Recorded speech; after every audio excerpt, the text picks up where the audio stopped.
Good evening, viewers and listeners of Concerned Citizens Media. Thank you again for coming back. I always appreciate you sharing your time with me. Today is December the 13th, 2023. I have several news updates to share with you. So I will start with the arrest of Minister of Peace, Mr. Taye Denda. When I announced the news in a previous video, I predicted he will be arrested, or he might be also, assassinated by Abiy Ahmed undercover operatives. Abiy Ahmed, when it comes to his power, is a very brutal. He's merciless, and he indicated in the last, 5 years he was in power, and those working with him indicated his brutality. He's merciless when it comes to power. He cannot tolerate, as I said before, about transitional government or protest, peaceful protest against what is happening in that country. So now he orchestrated a drama,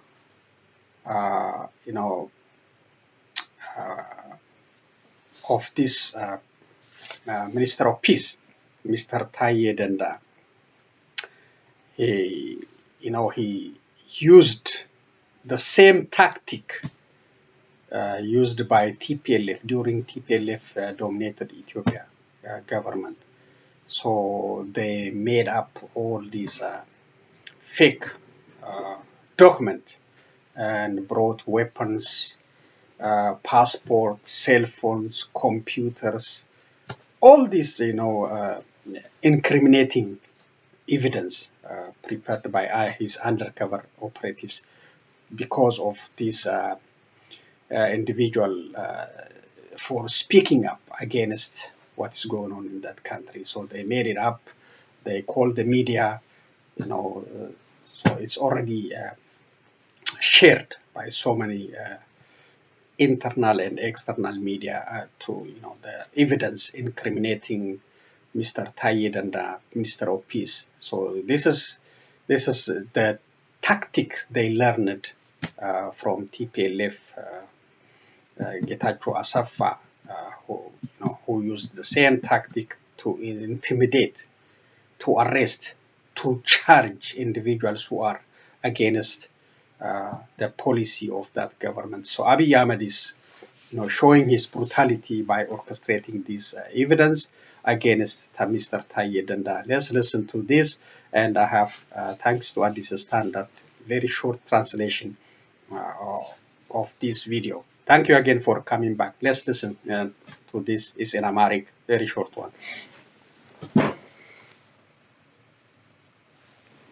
የሰላም ሚኒስትር ዴኤታ የነበሩት ታዬ ደንዳ በህግ ቁጥጥር ስር መዋላቸውን የጸጥታና ደህንነት የጋራ ግብረ ኃይል ዛሬ ለመገናኛ ብዙሃን በላከው መግለጫ አስታውቋል። በህግ ቁጥጥር ስር የዋሉት የሰላም ሚኒስትር ዴኤታ የነበሩት ታዬ ደንዳ ከለውጡ በፊት የኦነግ አባል የነበሩና በእስር ቤት የቆዩ ሲሆን የለውጡ መንግስት ባደረገላቸው ምህረት ከማረሚያ ቤት ተለቀው በተሰጣቸው እድል በተለያዩ የክልልና የፌዴራል መንግስት የኃላፊነት ቦታዎች ላይ ሲሰሩ ነበር ብለዋል። ይሁን እንጂ ታዬ ደንዳ ከህዝብና ከመንግስት የተሰጣቸውን ኃላፊነት በተለይም ደግሞ የሰላም ሚኒስትር ዴኤታ ሆነው ሰላምን ለማስፈን መስራት ሲገባቸው በተቃራኒው ኢትዮጵያን ለማፍረስ ከሚንቀሳቀሱ ጸረ ሰላም ኃይሎች ጋር በመተሳሰር ለጥፋት ተልዕኮ በህቡ ሲሰሩ ተደርሶባቸዋል ብሏል መግለጫው አያይዞም በሀገራችን በተለያዩ አካባቢዎች ላይ በንጹሃን ዜጎች ላይ ሲፈጸሙ በነበሩ የሽብር ተግባራት በተለይም ደግሞ ከእገታ ጋር በተያያዘ እጃቸው እንዳለበት የተደረሰበት መሆኑንም አስታውቋል። ይህንኑ እኩይ ዓላማ ሲያራምዱ የነበሩት ተጠርጣሪው ታዬ ደንደአ በመንግስት ቁጥጥር ስር ሊውሉ እንደሚችሉ ሲገመት ታጋይ ለመምሰል በራሳቸውና በተለያዩ የማህበራዊ ሚዲያ ትስስር ገጾች አፍራሽና ጸረ ሰላም ጽሁፎችን፣ ንግግሮችንና መግለጫዎችን በማን አለበኝነት ሲያስተላልፉና ሲሰጡ ቢቆዩም ከተጠያቂነት ማምለጥ ባለመቻላቸው በጋራ ግብረ ኃይል በቁጥጥር ስር መዋላቸውን መግለጫው አመላክቷል። በተጨማሪም የጸጥታና ደህንነት የጋራ ግብረ ኃይል ለመገናኛ ብዙሃን በላከው መግለጫ እንደገለጸው ታዬ ደንደአ መንግስታዊ ኃላፊነታቸውን ተቀብለው እየሰሩ በነበረበት ወቅትም መንግስታዊና የፓርቲ መዋቅሩን በሴራ ለመናድ በህቡ እንቅስቃሴ ሲያደርጉ መቆየታቸውን በመረዳት ያላሰለሰ ጥናትና ክትትል ሲደረግባቸው ነበርም ብሏል። በተደረገው ክትትልም ታዬ ደንደአ ከኦነግ ሸኔ አመራሮችና በሽብር ወንጀል ከተጠረጠሩ ጽንፈኛ ኃይሎች ጋር ትስስር በመፍጠር መንግስትን በአመጽ በሽብርና በትጥቅ ትግል ለመጣል ሲያሴሩ እንደተደረሰባቸው መግለጫው ጠቁሟል። ተጠርጣሪው ታዬ ደንደአ በህግ ቁጥጥር ስር በዋሉበት ወቅትም በመኖሪያ ቤታቸው ውስጥ በተደረገ ፍተሻ ግለሰቡ በህቡ ለሚያደርጓቸው ጸረ ሰላም እንቅስቃሴ ሲገለገሉባቸው የነበሩ የተለያዩ 9 ሞባይሎች፣ 4 ላፕቶፖች፣ 3 አይፓዶች፣ በርካታ ፍላሾች፣ 2 የፊትና የኋላ የተለያዩ ተሽከርካሪ ሰሌዳዎችና ልዩ ልዩ የኤሌክትሮኒክስ መሳሪያዎች፣ ክላሽንኮቭ ጠመንጃና ሽጉጦች ከመሰል ጥይቶች ጋር እንዲሁም የኦነግ ሸኔ አርማዎችና በተለያዩ ግለሰቦች ስም የተዘጋጁ የኦነግ ሸኔ መታወቂያዎች፣ ሰነዶችና ማስታወሻዎች እንደተገኙ ግብረ ኃይሉ በላከው መግለጫ አረጋግጧል። ከዚህ ባሻገር በብርበራ ወቅት በመኖሪያ ቤት ውስጥ በ3 መታወቂያዎች የሚጠቀም አንድ የኦነግ ሸኔ አባል ተደብቆ መገኘቱንና በቁጥጥር ስር መዋሉንም መግለጫው ጨምሮ ገልጿል። ታዬ ደንደአ በተመደቡበት ከፍተኛ የመንግስት ስልጣን ላይ ሆነው በተደጋጋሚ መንግስትን ገዳይና ጨፍጫፊ እያሉ ሲወቅሱ የሚደመጥ ቢሆንም በተግባር ግን ከሽብርተኞች፣ ጽንፈኞችና ነፍሰ ገዳዮች ጋር የጥፋት ትስስር የነበራቸው ራሳቸው መሆኑ በተደረገ ክትትል መረጋገጡን የጋራ ግብረ ኃይሉ መግለጫ ጠቁሟል። በመጨረሻም በመንግስትና በፓርቲ መዋቅር ውስጥ ሆነው በተመሳሳይ እኩይ ዓላማ በተሰማሩ አካላት ላይ በጥናት የተመሰረተ ጥብቅ ክትትል የጸጥታና ደህንነት የጋራ ግብረ ኃይል እያደረገባቸው እንደሚገኝና እንዳስፈላጊነቱ የሚወሰዱ ህጋዊ እርምጃዎችን በተከታታይ ለህዝብ ይፋ የሚያደርግ መሆኑን መግለጫው አስታውቋል። የጸጥታና ደህንነት የጋራ ግብረ ኃይል ታህሳስ 2 2016 ዓ.ም። Searching for a reliable used sedan? Shop the area's best selection of affordable vehicles at unbeatable prices. Want a vehicle with low mileage? Okay, I will come back to the Field Marshal interview given to Fana Broadcasting Corporation talking about peace deal, peace talks with OLA and the possibility of third round and why the peace deal failed. So that is, the tactic used by this Peace and Security Task Force.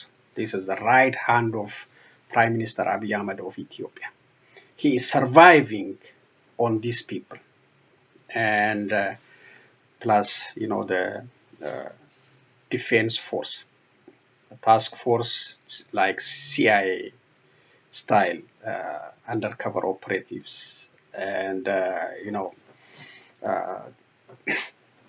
the police, the people from the army. All these are different 4 groups included in this Peace and Security Task Force. So that he is using these tools to intimidate, to harass, to jail, to kill Ethiopians. So that's the right hand of Prime Minister Abiy Ahmed, and a very essential tool for his survival. One is here, the other one is the military operation he is carrying out by using the defense force in the assassination, in arresting, in making up all these fake stories. The task force engaged, helped Prime Minister Abiy Ahmed to extend his power. So this is a very incriminating tactic used by the TPLF dominated government. Now Prosperity is just copying and pasting the same strategy against whom he doomed enemy. of his existence, his power. So he cannot tolerate. He cannot tolerate. He is very brutal, very merciless. It happened against so many politicians, journalists, lawyer like Abdul Jabbar Hussein, who was assassinated by knife.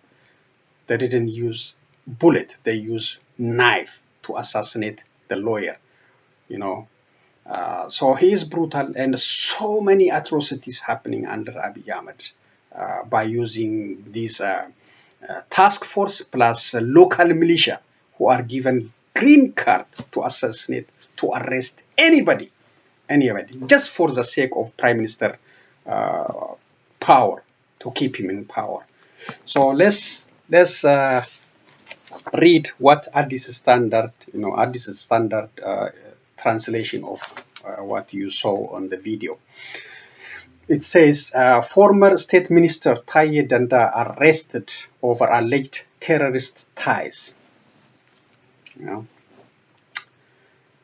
Taye Danda, the former State Minister for Peace, has been apprehended yesterday by the Federal Security and Intelligence Task Force. According to the statement put forward by the task force, the arrest comes following a thorough investigation revealing alleged evidence of Taye's participation in terrorist activities during his tenure in a high-ranking position within administration. The statement continued by explaining that Taye, who held the crucial role of state minister with a focus of peace building, is alleged to have acted in a manner inconsistent with his responsibilities. The task force asserts that he actively collaborated with groups that aimed to destabilize Ethiopia and communicated messages via social media that criticized the government while endorsing violence.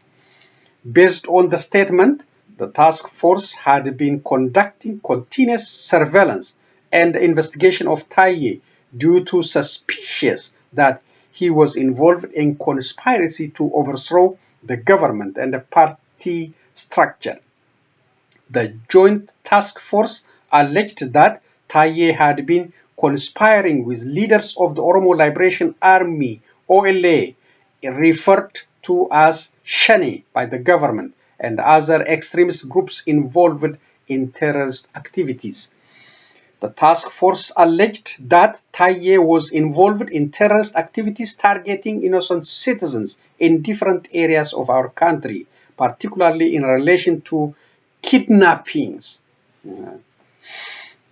In a search of Taye's residence conducted with the bounds of the law, the task force alleged making a significant seizure of evidence, as you saw on the video. These are collaborated, made-up evidence.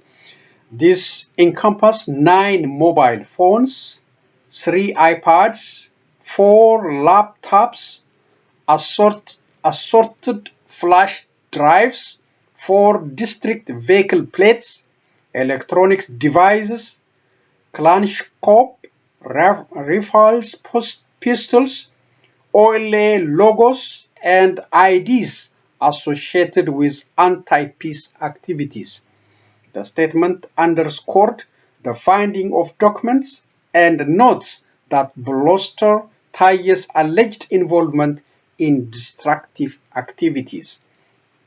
Furthermore, the Joint Task Force revealed that another individual linked to OLA and utilizing multiple IDs was apprehended inside the residence of Taye during the operation.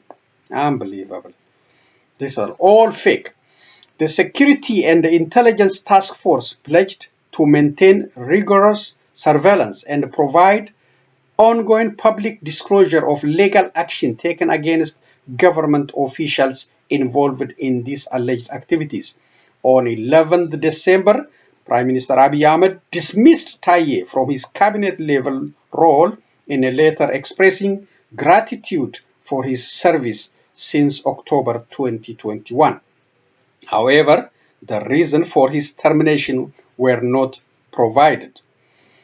Following his dismissal, Taye characterized Prime Minister Abiy as someone who is playing with human blood. Taye has been an outspoken critic of the administration in his home region of Oromia.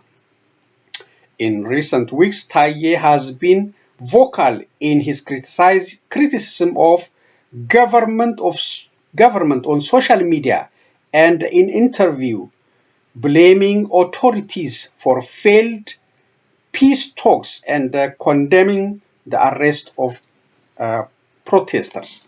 So that is how Abiy Ahmed of Ethiopia showing his brutality, by using all means, undercover operatives and all these task force to intimidate, to harass, and to torture any opposition in that country. So there is no freedom, and there will be no freedom as long as Prime Minister Abiy Ahmed and his core team exist in Ethiopia.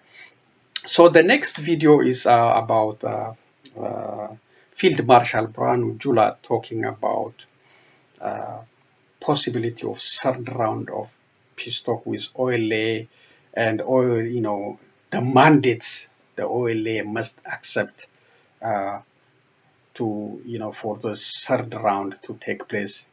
And it's an ultimatum for OLA anyway. If not, this third round will be the end one. Let's listen. This also in Amharic, and I have rough translation for that one too. Thank you again for coming back.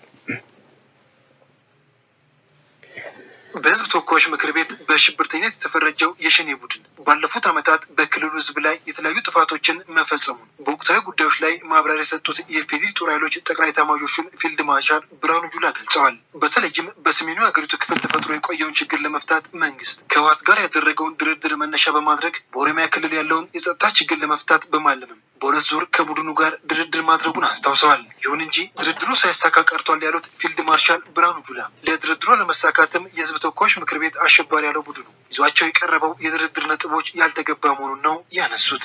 ለመደራደር እንግዲህ የሀገሪቷን ስርዓተ መንግስት የሀገሪቷን ህገ መንግስት የግድ መቀበል ይጠይቃል። የሀገሪቷን ስርዓተ መንግስት ሳትቀበል የሀገሪቷን ህገ መንግስት ሳትቀበል ድርድር የሚባል ነገር የለም እና እሱ ተቀበለ በሱ ጥላ ስር ግን መነጋገር መደራደር መወያየት ይቻላል የሚል መግባባት ላይ ተደርሶ ነበር መጀመሪያ። ኦኬ ይሄን እንቀበላለን ከዚህ በመለስ ነው የምንወያየው የሚል ነበረ። አጥሩ ይሄደ ነው የሚል ግምገማ ነበረ። ፋይናሊ መጀመሪያ የተግባቡበት ነጥብ የሚያፈርስ ጥያቄዎች መጡ። ፊልድ ማርሻል ብርሃኑ ጁላ በድርድር ወቅት በሽብር ቡድኑ የቀረቡ ካላቸው ጥያቄዎች ውስጥ በተለይም አሁን ሊነሱ የማይገባቸውና ከዓመታት በፊት ምላሽ ያገኙትን ራስን በራስ ማስተዳደርና የቋንቋ ጥያቄዎችን እንዳብነት አንስተዋል። ክልል ተከልሏል። በዛ ክልል የሚኖረው ማህበረሰብ ማንነት አለኝ የሚል ማህበረሰብ የራሱ ሪጂናል መንግስት እንዲያቋቁም ተደርጓል። ራሱን በራሱ እንዲያስተዳድር ተደርጓል። ራሱን በራሱ እንዲመራ ተደርጓል። ሁሉም ማለት ነው። የቀረው ምንድነው? ይሄ የሴታፕ ከተጨረሰ በኋላ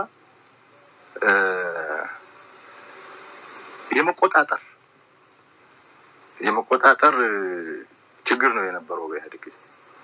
የመቆጣጠር ማለት blaming TPLF የክልሎችን አመራሮች መቀየር በራሱ በሴንትራል ገቨርንመንት ማለት interfering by TPLF in the regional government, removing leaders, replacing with other one. ኦሮሞ ህዝብም ሌላውም የኢትዮጵያ ህዝብ ወደ ለውጥ ጥያቄና ትግል እንዲያመራ ያደረገው እሱ ነው። እሱ ደግሞ ከለውጥ በኋላ እውነት ለመናገር 100% ተመልሶ ያደረ ጉዳይ ነው። በተለይ በድርድሩ ላይ በመንግስት በኩል የቀረበው ዓለም አቀፍ አሰራሮችን የተከተለው ትጥቅን የማስፈታት ታጣቂዎችን ወደ ሰላማዊ ህይወት የመመለስ አሰራሮች በቡድኑ በኩል ተቀባይነት ማጣታቸው ለድርድሩ መሸፍ ሌላኛው ምክንያት እንደሆነ ፊልድ ማርሻሉ ገልጸዋል። በእንግሊዝኛ DDR ይባላል። ዲሳርም ማድረግ አለብህ፣ ዲሞቢላይዝድ መሆን አለብህ፣ ኢንተግሬት መሆን አለብህ። ይሄ ዓለም የሚሰራበት ነው። የዓለም ኤክስፒሪየንስ ነው። ማንኛውም ግጭት የተፈታው በዚህ መንገድ ነው። እዚህ ይሄንን ለመቀበል የመቸገር ነገር ተከስቷል እና ትጥቅ ሳይፈታ እንዴት ትደረድራለህ? ትጥቅ ሳትፈታ እንዴት ዲሞቢላይዝ ትሆናለህ? ትጥቅ ሳትፈታ እንዴት ወደ ህብረተሰቡ ትቀላቀላለህ? መንግስት እዚህ ላይ በግልጽ አስቀምጧል። ዲዳር ፕሮግራም ውስጥ መግባት አለብን። ከዛ ትጥቅ መውረድ አለበት። ምክንያቱም በአንድ ሀገር ሁለት የታጠቀ ኃይል ስለሌለ ማለት ስለማይኖር በቃ Okay, let's continue with this video. ለመፍጠር በማሰብ የሽብር ቡድኑ ታጣቂዎችን ከመከላከያ ሰራዊት ጋር ለማጋጨት መሞከሩን ያነሱት ፊልድ ማርሻሉ ይህንን ተከትሎ በተወሰዱ እርምጃዎች ቡድኑ ከፍተኛ ኪሳራ ማስተናገዱን ገልጸዋል። የሽብር ቡድኑ በድርድሩ ወቅት የስልጣን መጋራት ጥያቄን ስለማንሳቱ ማስታውሰዋል። የቀረበ ነገር ስልጣን አካፍሉኝ ነው። ስልጣን እያንዳንዱ ጠመንጃ ያለው ጫካ የገባ ስልጣን ለማግኘት ከሆነ የሚደራደረው ይሄ ለሀገሪቷ ሰላም አይሰጥም። እንደዚህ ጫካ የገባ ግጭት እየፈጠርክ ህዝቡን እያበሳበስክ ከዛ እንነጋገር እያልክ እሺና እንነጋገር ሲባል ደግሞ ስልጣን አካፍለኝ እያልክ ከሄድክ ይሄ ስርዓት አይደለም። አገር የተረጋጋ አረግም፣ አገር አሳድግም፣ አገር ይጎዳል፣ የውስጥ የእርስ በርስ መተማመን ያጠፋል። ትክክል አይደለም። ፊልድ ማርሻል ብርሃኑ ጁላ በማብራሪያቸው ያነሱት ሌላኛው ሀሳብ ምንም እንኳን በሁለት ዙር የተካሄደው ድርድር የተሳካ ባይሆንም በቀጣይ ሶስተኛ ዙር ድርድር ሊኖር እንደሚችል ተስፋ ማድረጋቸውን አልሸሸጉም። ሶስተኛ እድል ይኖራል ወይ የሚለው ሊኖር ይችላል። ምናልባት ሰከንድ ብለው አስበው ፋይናል ፔፐር እኮ ተዘጋጅቷል። ኢቭን እነዚህ አደራዳሪዎችም የሚያምኑበት እና ወደዛ ደረጃ እሱን ወደ መቀበል ደረጃ ከተደረሰ ችግሩ ሶስተኛ ውይይትም ሊኖር ይችላል። ምናልባት ሶስተኛ ውይይት እንደ ሁለተኛ ውይይት ሰፊ ላይሆን ይችላል እና እስካሁን የተደከመበት ውይይትና ሰነድ አለ። እሱም መቀበል ላይ ከተደረሰ ሶስተኛ ውይይት ሊኖር ይችላል። ሶስተኛ ውይይትም የመጨረሻ ይሆናል ብዬ ገምታለሁ። የመጨረሻ ይሆናል ወደ ሰላም ለመምጣት ወይም እስከ መጨረሻው ሁለተኛም ላለመነጋገር እንትን ሊሆን ይችላል። መጨረሻ ሊሆን ይችላል።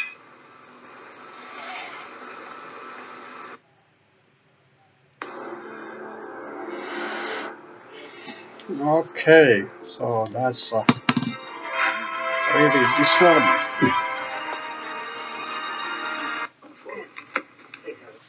Okay, I'll come back to the other videos. So that's Field Marshal Berhanu Jula, Chief of Staff, Ethiopian Army. He was talking about, about oil, and this is even the video you see oil forces crossed by red X mark. It's bad propaganda anyway for somebody, for the country interested in settling the conflict, settling through dialogue. You don't need all this kind of propaganda. You don't need all this name calling on action and putting strike with a red X mark. You don't need. This is, it's not helpful if you are really interested in resolving this conflict in Oromia through peaceful means, through dialogue. But I don't think the Abiy Ahmed team interested in settling conflict.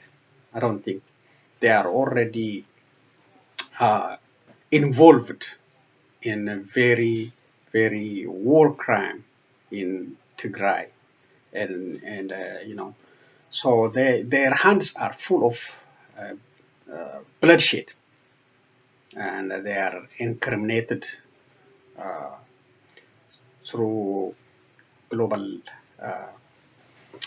human rights organizations. It's a matter of time when they will be arrested and face justice. So these people, they are not interested in settling the conflict in Oromia or Amara or elsewhere through peaceful means.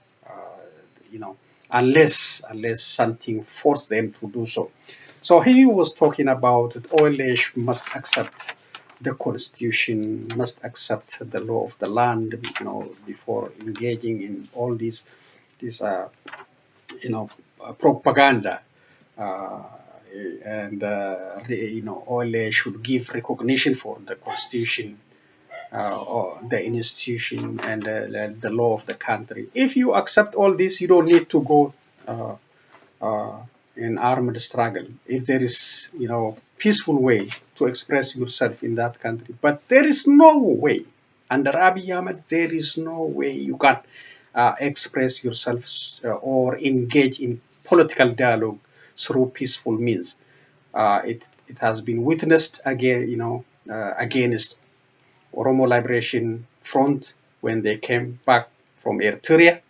Most of them put in a military camp, poisoned, killed, and their members are still suffering in prison. So there is no way under Abiy Ahmed, even, I don't know, Oile, I appreciate their stand. They must be tough. If not, they will be destroyed again. They will be put in a camp, demilitarized, and DDI, what he was saying. This is, if they accept this, they will be destroyed. The same like their other OLA soldiers or OLF soldiers who were put in a camp, poisoned by the same government, and destroyed. So they want to use the same tactic. They want to use the same intimidating tactic, threatening tactics. This third round, if OLA, doesn't accept this final draft, there is no talk, and this will be the end of dealing with OLA. The only way they know is using military force, drones, purchased with the limited resource of the country, and people are suffering, people are starving. Students are graduated from universities and the college. They don't have any job opportunities. They are sitting, being dependent on their family again. Farmers are not, farming. Traders are not happy. Nobody's happy. Inflation is high. Living expense is very high. Ethiopia is in a very tough situation. So if the government is really interested to settle this conflict in that country, he should show some gesture, positive gesture, especially if you want to settle the issue with OLA. They should release all these political prisoners. They kept them for almost 4 years, despite the court dismissed the case. They just keep them, hold them. And also they should stop this name calling, trashing OLA forces, by saying Onekshene, terrorist, blah, blah, this doesn't help to settle the issue through peaceful means. And they should also remove OLA from terrorist list. So if they do some kind of positive gesture,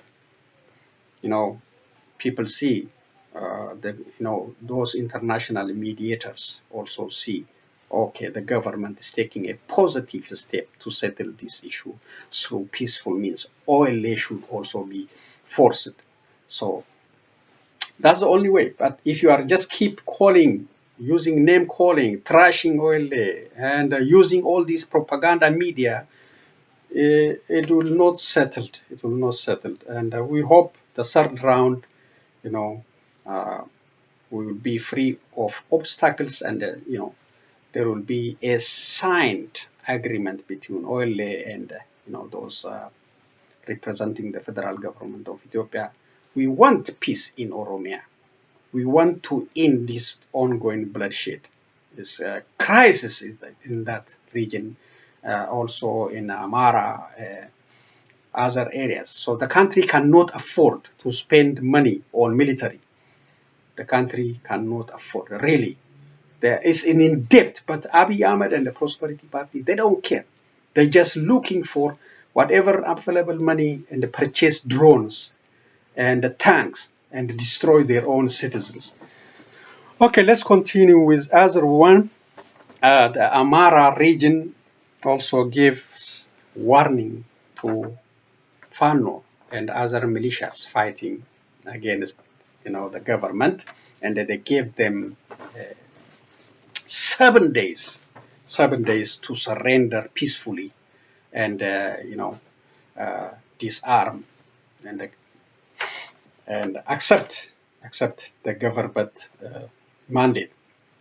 It says 7 days given for Fano and the other militia to surrender to the local command post or other emergency government in that region.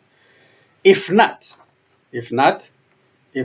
this opportunity is used, the government will use all available means in fighting against this Fano militia and to restore law in order. So this is press statement given by Dr. Mengesha Fantau. This is the Amara Regional Communication Director. So time limit is given. Fano already rejected, and they didn't accept this 7-day time limit to surrender.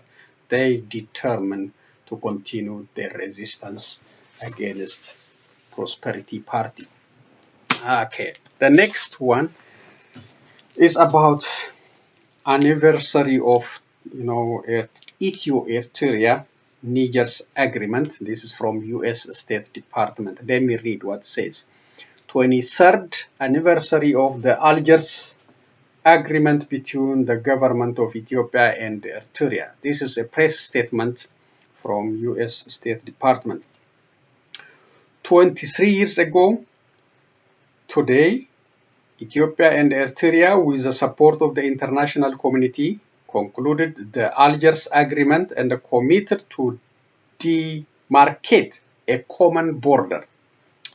In 2018, in a historic peace agreement, both countries recommitted to respect the border as established. On this anniversary, it is more important than ever that the sovereignty and the territorial integrity of both countries be respected. The United States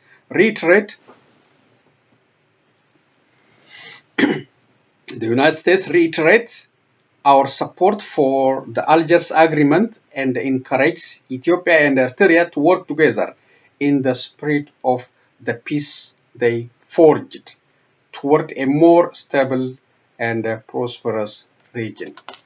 The problem is Eritrea is still in Ethiopia, still holding Ethiopian territory. They refused to get out after all these war crimes they carried out on Tigrayans. They are still holding some cities and towns, and Prime Minister Abiy Ahmed never officially demanded. We don't know the reason, but they are still there. This one is about Ethiopian Orthodox Church. Ethiopian Orthodox Church pleads for peace amidst escalating violence against believers. The Permanent Synod of the Ethiopian Orthodox Tewahedo Church issued a statement today. It was issued yesterday. I think it's on 11th December, expressing deep concerns over the persistent attacks on Orthodox Christians in different regions. The Holy Synod has called for an immediate cessation of violence, urging all parties involved to take immediate action. The Holy Synod reported that armed assailants forcibly evicted 36 worshippers from their homes and subsequently killed them during attacks on churches in the Oromia region, specifically in the Shirka district of the Arsi zone. The affected churches include Sole Mikael, Digalo Mariam, and Debre Mitmak Mariam. The victims ranged from elderly individuals at 7 years old to infants as young as 28 days. That's a sad story. Furthermore, 28 Orthodox Christians comprising 7 women and 21 men were abducted from their residence and murdered in the Sole Digalu and Tijolebu Kabales, according to the Synod. In subsequent attacks in the same area, 5 more individuals lost their lives at Tigelo Mariam Church.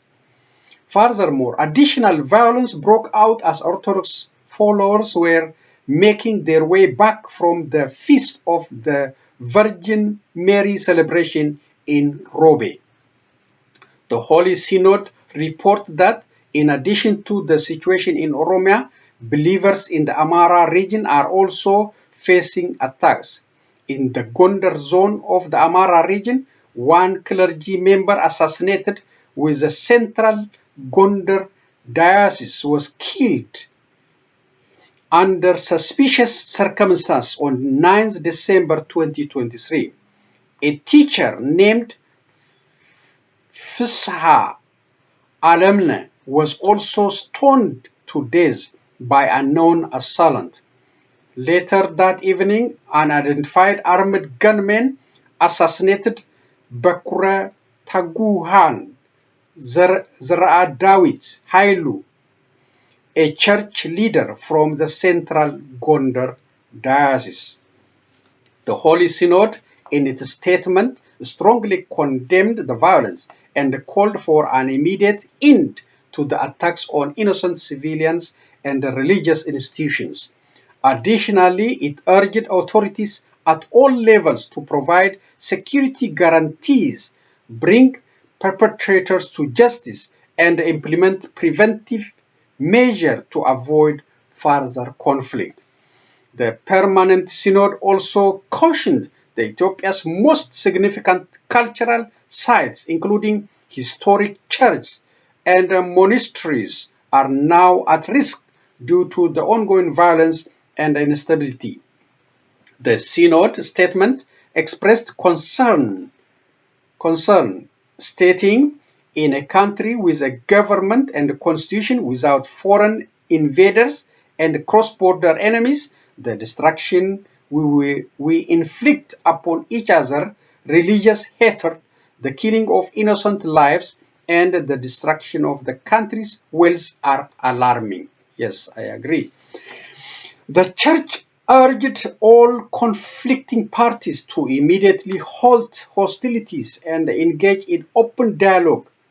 In the future, the Holy Synod suggested enhancing early warning systems, safeguarding the basic rights of every citizen, regardless of faith, and ensuring that perpetrators of violence are held accountable through a fair legal process. Credit at this standard. The problem in that country, especially under Abiy Ahmed, is no accountability. No accountability.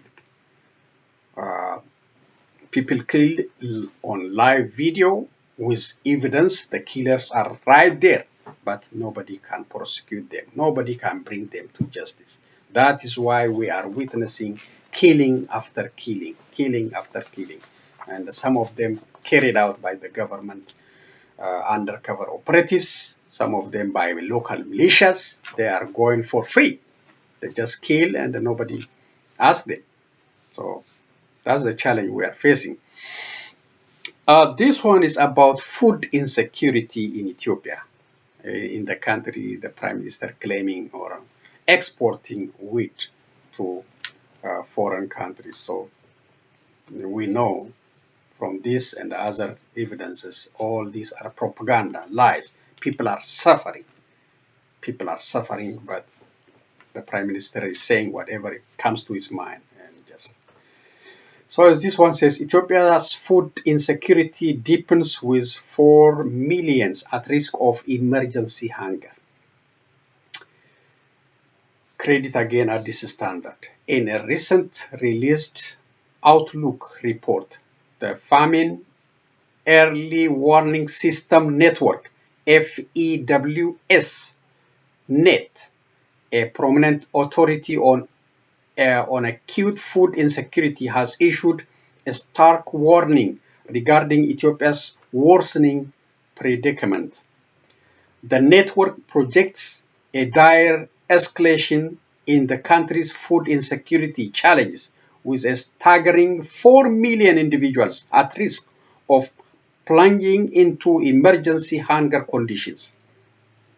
This distressing situation is expected to plague 5 regions of Ethiopia well into mid-2024, emphasizing the urgent need for immediate intervention. According to the report, specific areas in southern and southeastern Ethiopia, especially pastoral regions, have faced considerable difficulties worsened by the drought from 2020 to 2023.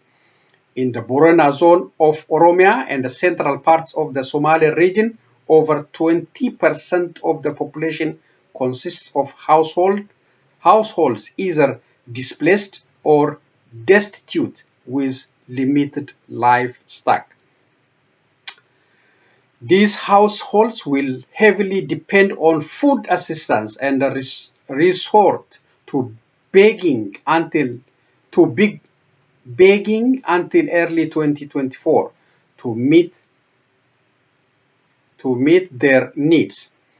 Additionally, the report highlights the occurrence of flash flood during the rainy season, October to December, which further poses risks of additional displacement and asset loss. The report highlights the presence of emergency condition in the northern regions of Amara and western Afar. This situation arises from the ongoing conflict in northeastern Amara, which has resulted in restricted trade activities and a significant increase in food prices. Moreover, certain areas of Wag Himra and North Gondar zones have faced crop failure due to the inadequate rainfall between June and September. The network anticipates that these regions will persist in facing emergency situation until at least May 2024. According to a recent report by Addis Standard, the Sahala district in Waghimra zone has been heavily impacted by droughts, leading to the tragic loss of 6 lives. This unfortunate incident has been compounded by ongoing conflicts, which have severely hampered access to crucial resources. Approximately 180,000 individuals living in 26 administrative units are presently confronted with the imminent risk of starvation. 180,000 just on Amara region. While there might be a short-term improvement related to ongoing harvests in Tigray, the report warns that food security is expected to worsen again starting in early 2024, as the supplies from this harvest are exhausted. The report emphasized that households are likely to encounter difficulties in accessing food from market due to trade restriction and limited income. Moreover, it highlights that the substantial requirement in Tigray and other northern regions are anticipated to continuously increase until mid-2024. Based on a November report by Addis Standard, the drought in Tigray's Abergele, Yechila, and Aspi districts has resulted in the unfortunate loss of 190 lives. Additionally, a survey indicated that 83 individuals have perished, with an extra 297 people in critical condition. The report also highlighted that over 95,000 individuals are currently at high risk and require urgent assistance.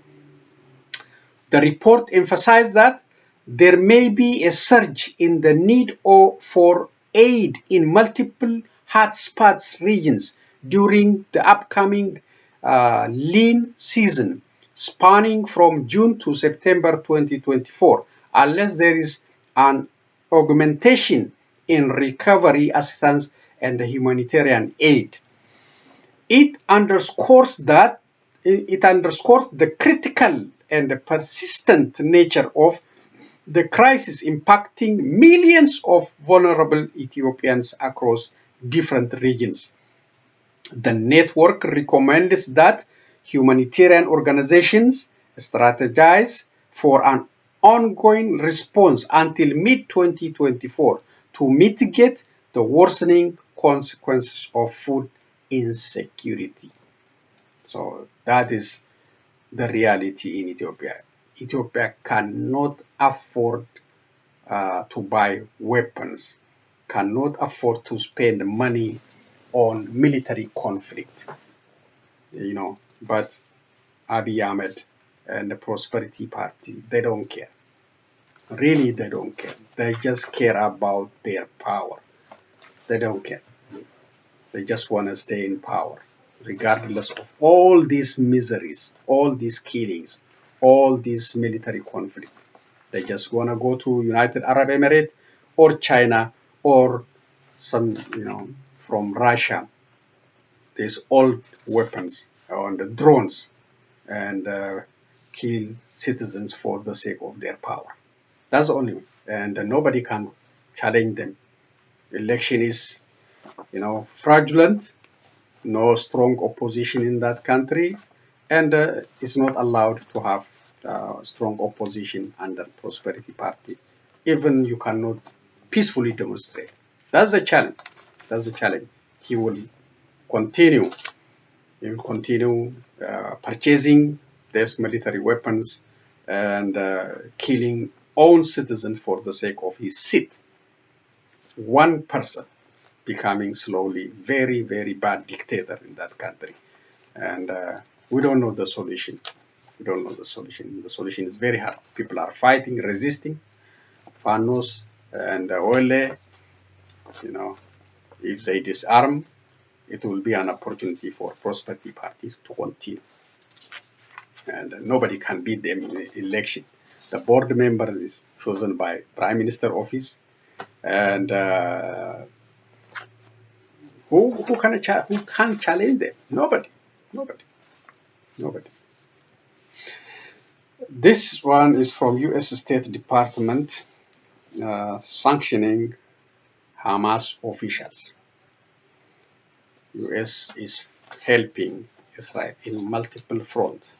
One is through diplomacy, especially UN veto, and the other one is giving unlimited arms by passing Congress without any restriction, providing those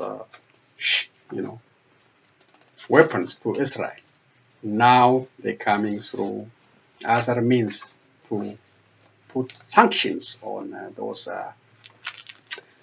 Palestinians or Hamas. So they, you know, that's the reality. That's why we see almost for past 60 days continued Israeli bombardment in Palestine, because the US is the main obstacle for peace. It has been witnessed through multiple UN resolutions, and that's all this action too. Let me read what it says. Designating Hamas officials and supporters. Press statement, US State Department. The United States is imposing sanctions today on 8 Hamas officials and facilitators for their action representing the group's interest abroad and managing its finance. This is the 4th round of sanctions that we have imposed since Hamas October 7 horrible attack. The 4th. This is another front helping Israel. Over 2 months ago, Hamas brought a tragic war to Gaza and has compounded and perpetuated the suffering of people in Gaza at every step of the crisis it created. We closely coordinated this action with the United Kingdom, which is currently targeting several key Hamas officials with sanctions. The United States and our allies and partners are steadfast in our commitment to dismantling networks that support Hamas funding streams as part of our continuous effort to prevent and deter its terrorist activity. The Department of the Treasury is taking this action pursuant to Executive Order 13224 as amended. So, United Kingdom and the United States doing what they are doing, but the whole world knows what is the big obstacle in that region. Number one, Israeli continued expansion into Palestinian territories. They are not happy about talk of this two-state solution. They want to, conquer completely. That's why you can understand. Continuously, Gaza has been under severe restriction. Even though it's ruled by Hamas, nothing coming in, nothing coming out. It's a jail, really. It's an apartheid state controlled by Israel. So the main reason is this. But what the others are doing, challenging those who are resisting this occupation, challenging those who are, fighting for, against this continued expansion into their territory. But that's the challenge. Whoever controls the resources control everything. That's why you can see. This is also based on, UN call for immediate ceasefire in Gaza. Biden warned Israel is losing support. The United Nations General Assembly yesterday voted against this ongoing indiscriminate bombardment of defenseless Palestinians, complete destruction of their cities. The problem is who can enforce it. Last time, 120 countries, that was in October, I think, 120 countries voted against this war, called for ceasefire. There is no mechanism to enforce it. Again, yesterday, 153 countries. Let me read what it says. UN called for immediate ceasefire in Gaza. Biden warned Israel is losing support. The United Nations on Tuesday demanded an immediate humanitarian ceasefire in the Gaza strips as US President Joe Biden warned Israel it was losing international support because of its indiscriminate bombing of civilians in its war against Hamas militants. After dire warning by UN officials about a deepening humanitarian crisis in Gaza, the 193-member UN General Assembly passed a resolution calling for a ceasefire with 153 countries voting in favor. Last time was 120, now yesterday 153 countries joining in the call for ceasefire. And the 23 abstained, and the US and Israel, which argue a ceasefire only benefits Hamas, voted against the measure along with 8 other countries. So Israel and USA repeatedly voted against ceasefire. Plus the following 8 countries. These are just insignificant, some of them. But let me read. The 8 countries voted against the resolution calling for ceasefire. Israel, USA is 2, so the 8 others: Austria, Czechia, I don't know if even I can't even say this one. CZECHIA. I can't pronounce this. This is another country. Guatemala, Liberia. This is from Africa. Micronesia. I never heard of this country. Nauru. I know this is a small country. Papua New Guinea and Paraguay. These are the 8 countries. The 8 countries voted against the resolution, plus Israel and the United States. I don't know why they benefit. What they're gonna benefit from this bloodshed? I don't know. These small countries, Liberia and Micronesia and Nauru, probably lobbied by Israelis to vote against this. The resolution is not binding, but carries political weight, reflecting a global view on the war. The United States vetoed a similar call in the 15-member Security Council last week. The Palestinian Authority welcomed the resolution and urged countries to pressure Israel to adopt the ceasefire.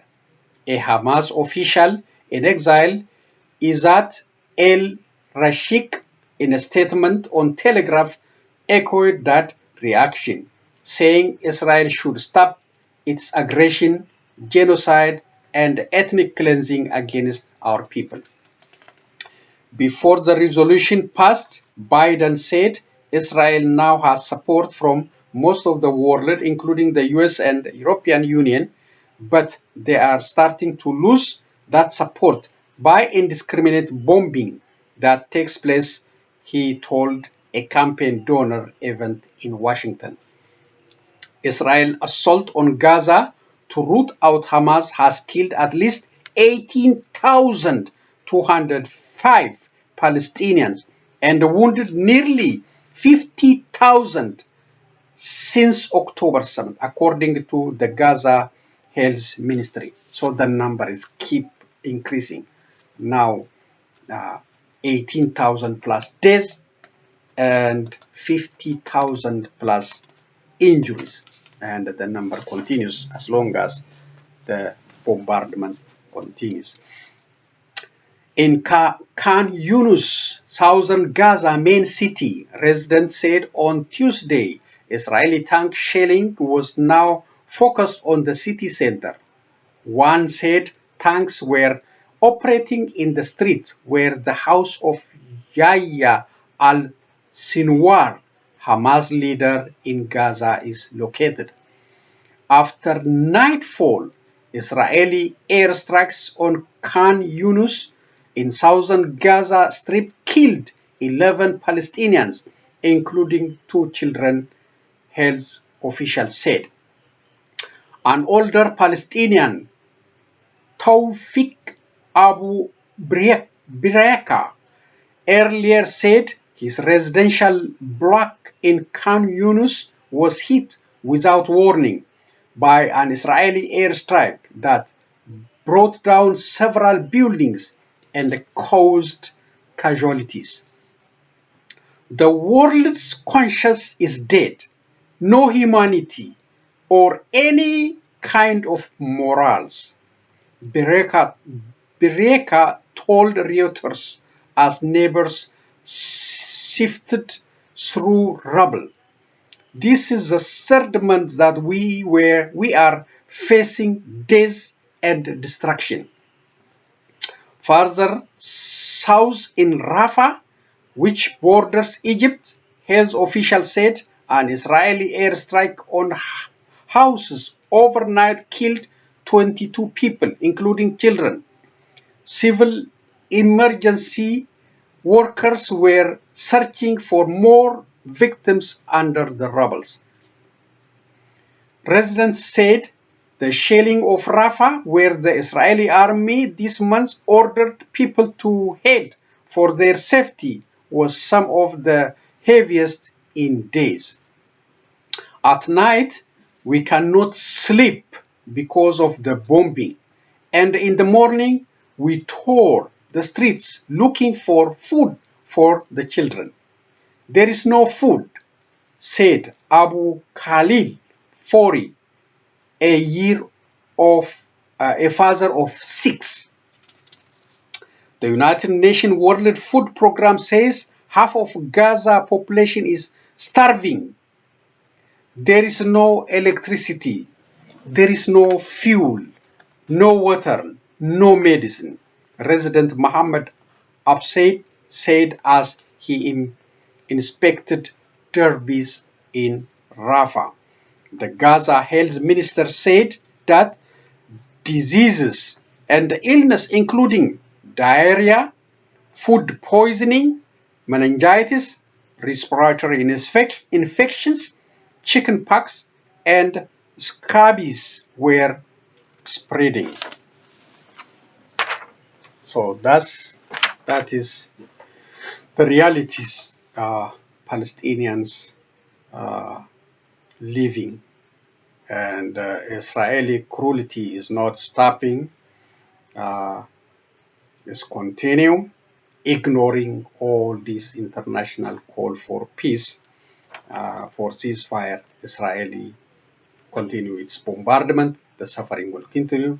People don't have food, no water, no electricity, no fuel for hospitals, so on. So that's all I have for today. I hope all this